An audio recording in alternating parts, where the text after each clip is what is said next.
the door. You believe in God for a job, but you ain't putting in down the application. I heard a comedian say, what you think? Job they're going to knock it? Who is it? Job.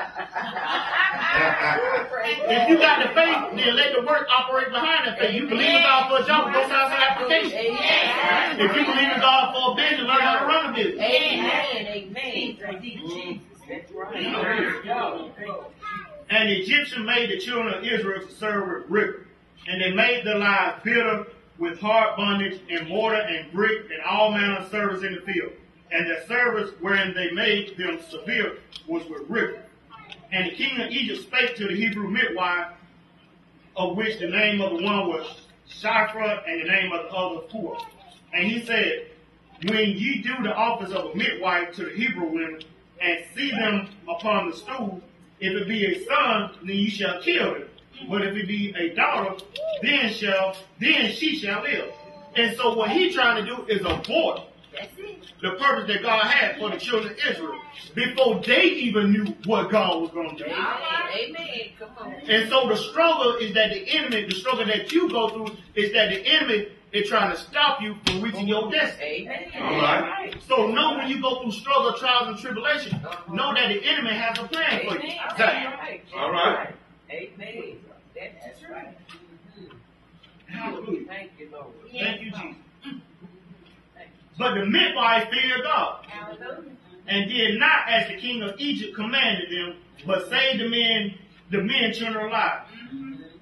One more time, just for good measure. Everybody say, don't stop my flow. Don't stop my flow. See, you the only somebody that can stop your flow. All right. The enemy cannot do nothing to hinder what God has for your life.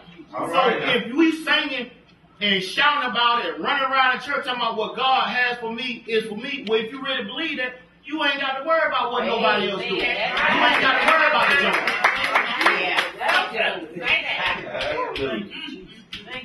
Hallelujah. And the midwife said unto Pharaoh, because the Hebrew women are not as the Egyptian women, for they are lively and are delivered ere the midwives coming to them. Therefore God dealt with the midwife, and the people multiplied and waxed very mighty. And it came to pass, because the midwives feared God, that he made them houses. And Pharaoh charged all his people, saying, every son that is born you should cast into the river. And hallelujah, I ain't never seen that before.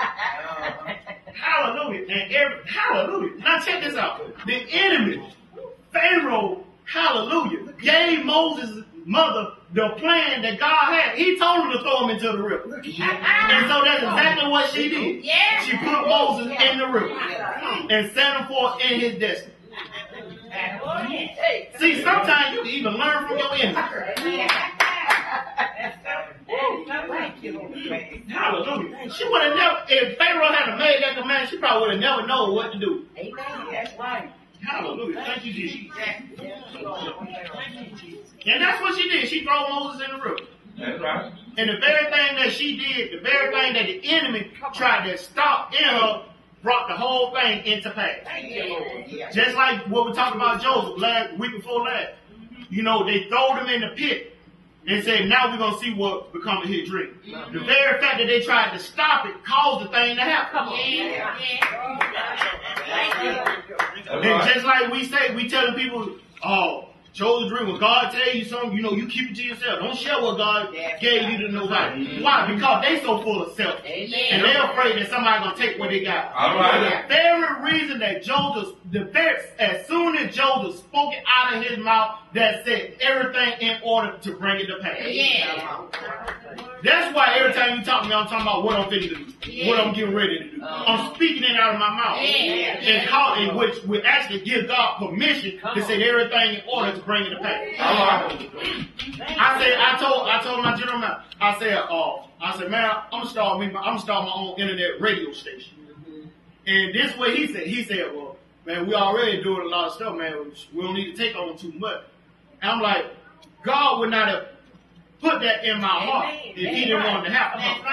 Jesus is the author and the finisher of our faith. So he give you the vision so that he can bring it to pass. He's the author and the finisher.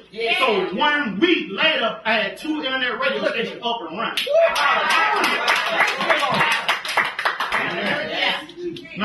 radio station on right now. Praise God. Thank you, Jesus. Hallelujah. And so when God gives you a plan, when God gives you a thing to do, you're going to go through opposition. And you're going to go through struggle. But the more they afflict you, the more you're going to grow. All right. The more they oppress you, the more they kick against you, and you're moving right on into your destiny. All right.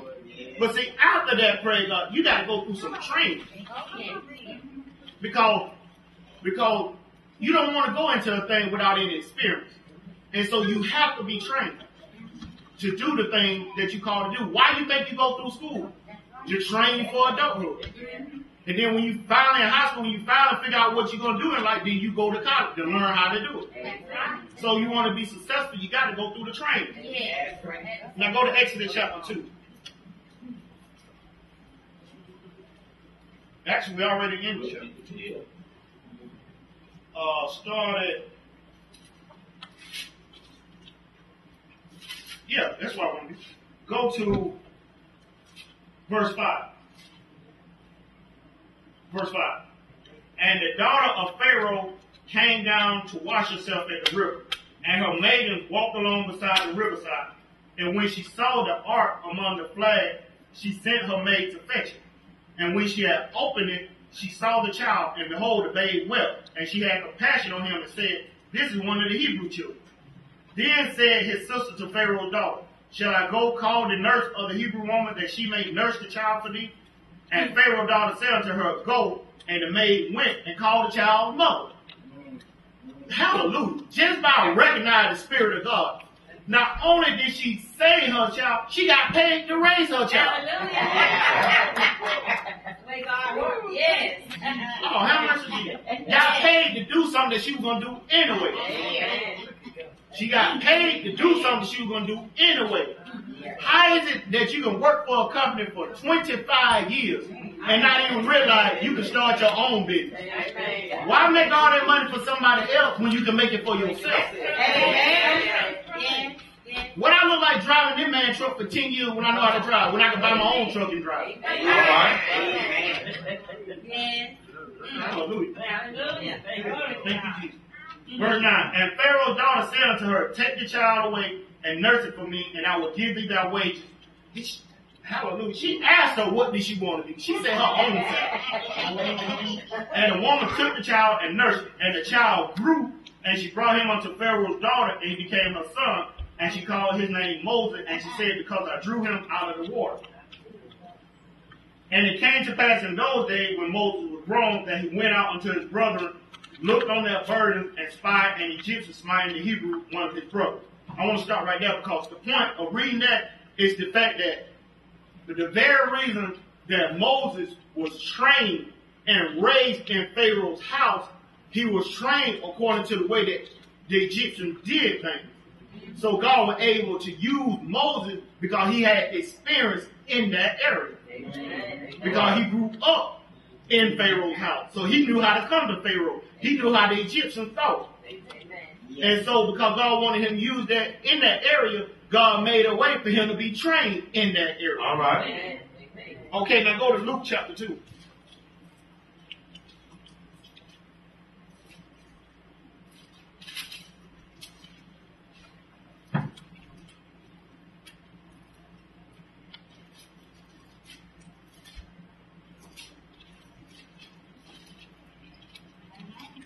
Actually,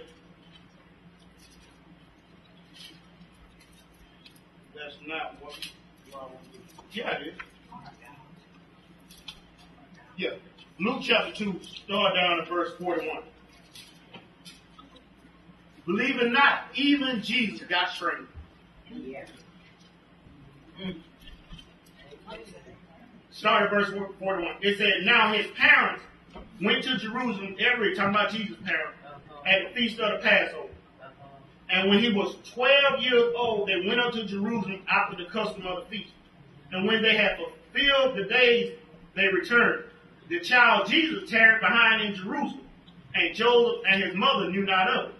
But they supposed him to have been in the company went a day's journey, and they saw him among the kinfolks and acquaintances.